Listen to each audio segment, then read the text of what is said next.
Hei, dah 3 game kita tak menang ni. Mana nak tahan?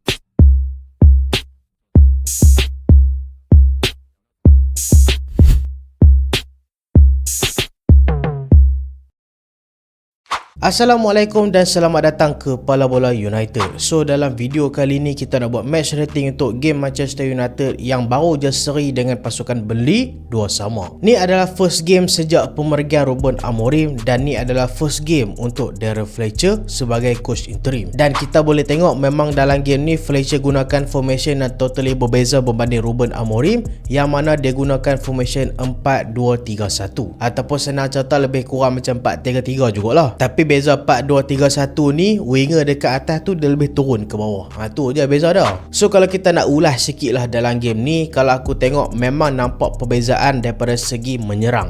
Menyerang aku boleh kata kita ada slightly improvement disebabkan cara penggunaan Benjamin Sesko. Sesko kalau kita tengok sebelum ni under Ruben Amorim, dia ni agak struggle disebabkan dia ni diminta macam main false 9, dia kena turun kutip bola, kena tolong pressing sama-sama. Tapi kalau hampa tengok dalam game ni, kerja dia senang aja. Kerja dia tunggu dalam kotak penalti, cari positioning, minta bola. Tu je. Dan dalam game ni hang tengoklah, tak kira lah dapat bola dekat siapa, Bruno ke, Dorgu ke, ataupun Shaw, Cunha, semua bila dapat bola panggung kepala cari Sesko. Yang tu benda positif dalam game ni. Sebab kalau kita tengok sebenarnya Sesko dalam game ni banyak juga dia hilang chance. Tapi hilang chance tu sebenarnya normal untuk seorang striker. Even striker sepadu macam Erling Haaland, striker Manchester City, dia pun antara pemain yang miss paling banyak chance juga dalam EPL. Tapi sebab apa dia boleh skor banyak gol? Sebab dia dapat banyak chance. Makin banyak hang dapat chance, makin tinggi peluang untuk hang skor gol. So ni lah yang Manchester United buat dalam game ni. Bila player semua spam chances untuk Sesko. So walaupun Sesko miss banyak chance, tapi dia still manage boleh skor 2 gol dalam game ni. What a performance daripada Sesko. Cuma daripada segi defensif, defensif memang teruk nak mampu. Aku rasa under Ruben Amorim kita memang dah teruk dah daripada segi defensif. Cuma tak adalah seteruk macam ni. Dan aku tengok dalam game ni antara the worst jugalah performance kita daripada segi defending. Tu mungkin kalau lepas ni Fletcher terus jadi interim, dia kena perbaik lah. So tak mau cakap banyak, kita mulakan dengan match rating pemain yang pertama dulu, iaitu Sam Lammers, goalkeeper kita. Dia tak buat apa-apa save dalam game ni, tapi aku rasa 2 gol tu bukanlah mistake bodoh daripada dia. Tapi dia pun dalam game ni tak adalah padu sangat. Dia tak buat save langsung, cuma dia tak buat mistake. Performance dia biasa-biasa saja. Aku bagi dekat Sam Lammers 6/10. Untuk Lisandro Martinez dalam game ni, bagi aku dia tenang, dia bagus, dia tolong juga menyerang, dan dia juga bagus daripada segi long ball. Cuma dalam game ni masalah dia adalah dia kurang dibantu oleh Luke Shaw. Dia bukan kurang dibantu, siap Luke Shaw terlepas player pun dia sendiri kena cover juga. So dalam game ni nampaklah agak terbeban sikit Lisandro Martinez. So dia tak boleh perform macam yang kita harapkan. Tapi still okay. Aku bagi dekat Lisandro Martinez 7/10. Partner kepada Lisandro Martinez, Eden Heaven. Walaupun dia skor gol sendiri, tapi tu bukan kesalahan daripada dia. Orang cross, dia tahan bola, just bola tu tertampan masuk dalam gol. Tu boleh kata unlucky goal sendirilah, bukan mistake daripada dia. Dan bagi aku performa dia pun okey juga dalam game ni. Dia tenang pegang bola walaupun pressing tinggi daripada play-play pasukan Burnley, dia still juga tolong pemain-pemain untuk menyerang. So aku bagi rating dekat Eden Heaven 6/10. Kita masuk dekat right back, iaitu Diogo Dalot. Dalot aku tak tahu macam mana pemain macam Dalot ni boleh main 90 minit. Kalau siapa-siapa kata dia ni tak ada punca, mesti nak kutuk Dalot. Dalot perform ke, Dalot tak perform ke, nak kutuk Dalot. Hang cubalah tengok Dalot main. Hang jangan tengok highlight saja. Aku takut hang tengok highlight tak nampak muka dia langsung. Hang kena tengok game. Sebab Dalot dalam game ni, waktu MU menyerang dia hilang, waktu MU bertahan pun dia hilang juga. Hang tengok gol pertama macam mana. Memanglah kalau gol pertama tu kita tengok mistake daripada Casemiro, tapi juga mistake daripada Dalot juga. Macam mana dia pun boleh biarkan space sebesar macam tu sebelum Eden Heaven terskor gol sendiri tu. Bagi aku tu memang satu kesilapan yang tak boleh dimaafkan. Cuma tu aku rasa macam okey lah hang buat mistake. Tapi dalam game ni dia tak nampak-nampak. Bila dapat bola passing belakang, crossing tak sampai, dan dia selalu putuskan build up. Sebab tu dalam game ni kita tengok Cunha agak tenggelam tau. Sebab Cunha dalam game ni kadang-kadang dia main belah kanan. So aku agak kecewa dengan Dalot. Aku harapkan kalau Mazraoui balik nanti, aku harapkan Mazraoui mainlah first E.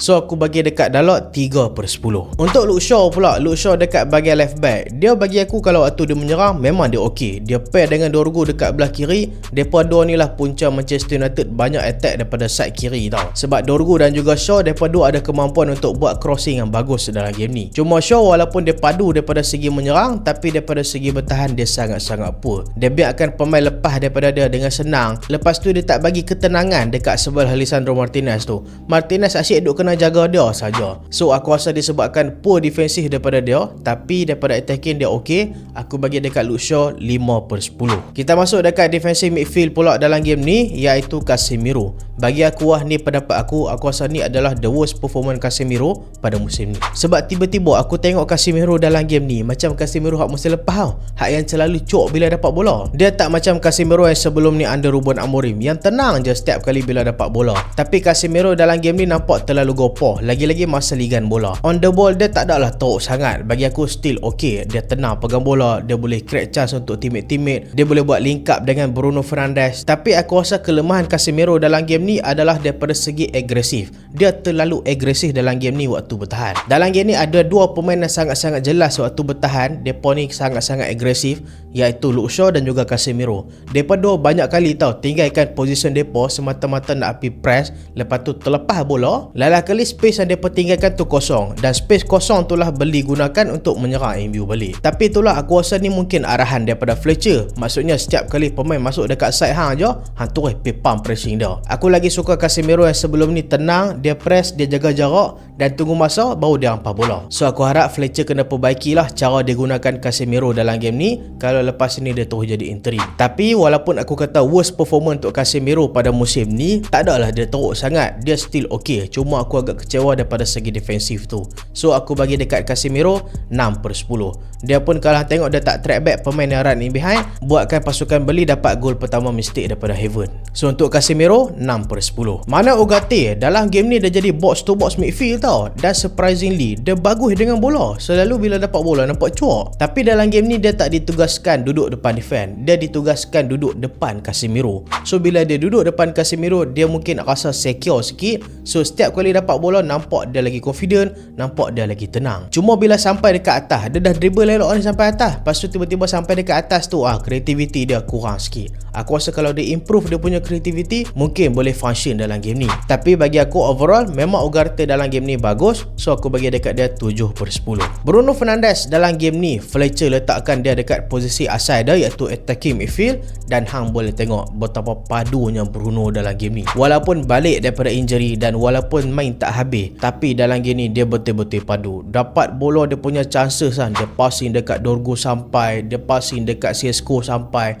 passing kat Konya sampai. Memang bagi aku Bruno dalam game ni antara pemain terbaik juga. Nak menampakkan lagi function Bruno ni, bila dia keluar, Darren Fletcher masukkan pemain macam Kobe Mainoo, Mason Mount, Joshua Zirkzee untuk increasekan chance creation dalam pasukan tau. Tapi chance creation daripada tiga pemain ni masih lagi kurang berbanding chance creation yang Bruno buat sebelum dia keluar. Sebab tu lah aku kata kita ni Bruno FC, hak tu kita tak boleh nafikan. Bruno bila main kita memang nampak gameplay Manchester United memang bergantung dekat Bruno gila. Sebab tu lah aku kata kita ni memang Bruno FC. Sebab setiap kali Bruno main, memang permainan Manchester United memang semua main ikut rentak Bruno. So aku bagi rating dekat Bruno, dia boleh buat assist pula untuk CSGO. Aku bagi dekat Bruno 10/10. Matheus Cunha dalam game ni dia tak diberikan kebebasan sangat macam sebelum ni Amorim bagi dekat dia. Dia nampak macam banyak stick sangat dekat satu posisi, kadang-kadang kat belah kanan, kadang-kadang kat belah kiri, kadang-kadang kat tengah, tapi dia tak free roll macam sebelum ni. Dan nampak dia agak kurang selesa lah dengan cara macam tu. Cuma nak memburukkan lagi keadaan adalah Dalot lah dekat belah kanan yang tak membantu.